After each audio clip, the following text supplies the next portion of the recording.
Congratulations! We are now the Baler Church. One of the most historical churches here in the Philippines. Let's go! The Baler Church, located at Barangay 4, Baler, Aurora, beside Mount Carmel College main campus and Town Hall of Baler. The church stands as a historic landmark in Baler and is well known for its architectural significance and historical importance, particularly as the site of the siege of Baler during the late 19th century. The Church of Baler looks very simple but is actually rich with history. The interior design of the Baler Church, also known as the Iglesia de San Luis de Tolosa de Baler, offers a glimpse into its historical and architectural significance, and it features authentic original details inside the church. These details will include traditional elements that reflect the church's historical roots and architectural heritage. The interior design of the Baler Church is described as featuring a very simple facade. This simplicity in design may reflect the traditional architectural style of churches built during the Spanish colonial period. Overall, the interior design of the Baler Church combines historical authenticity with traditional architectural elements, creating a space that not only serves as a place of worship but also a historical landmark that preserves the cultural heritage of the Philippines. The interior design of the Baler Church, also known as the Iglesia de San Luis de Tolosa de Baler, showcases a blend of Spanish colonial and Filipino architectural influences. The Baler Church exhibits a Baroque architectural style, which was the prevalent during the Spanish colonial period. This style is characterized by elaborate ornamentation, intricate details, and dramatic elements that add grandeur to the facade of the church. The church features a bell tower that is often a prominent feature of Spanish colonial churches. The bell tower of the Baler Church may have a distinct design that complements the overall architecture of the church. The exterior of the church is constructed using stones and bricks, reflecting traditional building materials of the time. The sturdy construction of the exterior walls contributes to the durability and longevity of the structure. The facade of Baler Church is adorned with decorative elements such as arches, columns, and intricate carvings. These details highlight the craftsmanship and artistic flair of the builders who constructed the church. Outside the church, there may be a historical marker or plaque that provides information about the significance of the church and its role in the history of Baler, particularly during the siege of Baler.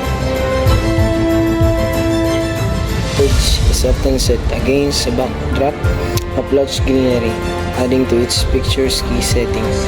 The surrounding landscape enhance the beauty of the church and create a serene atmosphere for visitors.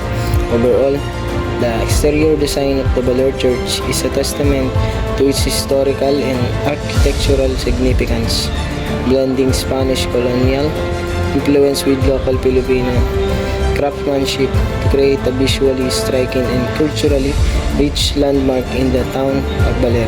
The structure we see today has undergone many reconstruction, and the most recent renovation happened in 1939. But during the late 70s, blocks of corals were transported by hand to build the structure. These blocks were glued together using lime and honey. The Baler Church, officially known as the Baler Catholic Church, has a rich history deeply intertwined with the significant events in the Philippines. The Baler Church was originally constructed in 1611. It is a historic church built from stone and brick, showcasing architectural styles from the Spanish colonial period. The church is dedicated to San Luis Obispo de Tolosa, a saint who was known for his humility and dedication to serving the poor and the sick.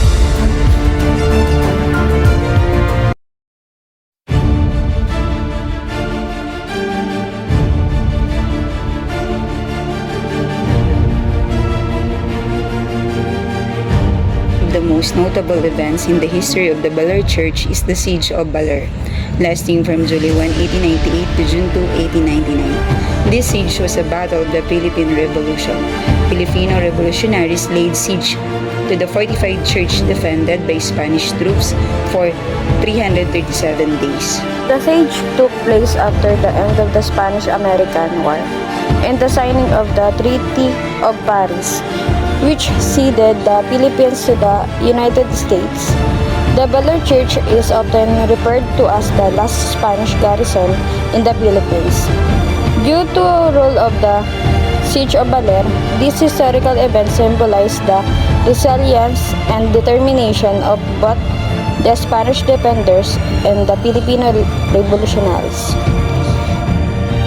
The Baler Church stands as a culture heritage site, communicating the events of the Siege of Baler and serving as a reminder of the country's colonial past and struggle for independence, and remains a significant historical landmark in the Philippines.